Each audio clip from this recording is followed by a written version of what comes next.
তোমরা যারা দশম শ্রেণীতে পড়ো তাদের জন্য আজকের এই ভিডিওটি।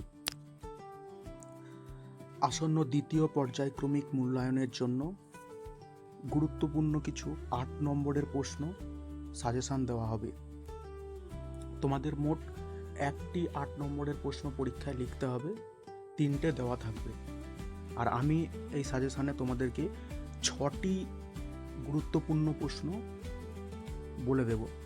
প্রত্যেকটি অধ্যায় থেকে 2টো করে প্রশ্ন বলবো। কোশ্চেনগুলো দেখো।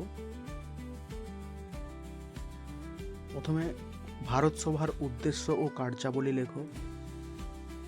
তারপরে 19 শতকে ভারতে লেখায় ও রেখায় জাতীয়তাবাদের বিকাশের সংক্ষিপ্ত বিবরণ দাও।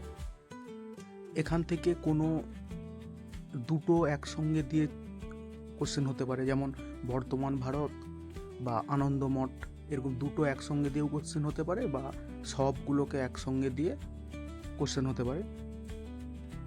তারপরে পঞ্চম অধ্যায় থেকে করবে মানুষ, প্রকৃতি ও শিক্ষার সমন্বয় বিষয়ে রবীন্দ্রনাথ ঠাকুরের চিন্তাভাবনার পরিচয় দাও।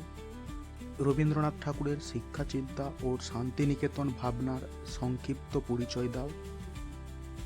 আর 6 অধ্যায় থেকে করবে বিংশ শতকে ভারতে উপনিবেশ বিরোধী আন্দোলনে বামপন্থীদের ভূমিকা আলোচনা করো। বারদৌলি আন্দোলনের একটি সংক্ষিপ্ত বিবরণ দাও।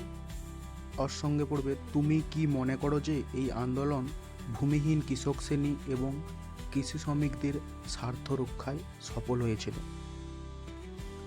এই 6টি প্রশ্ন তোমরা ভালো করে করে রাখবে। আশা করি পরীক্ষায় এখান থেকে কমন পেয়ে যাবে। ধন্যবাদ।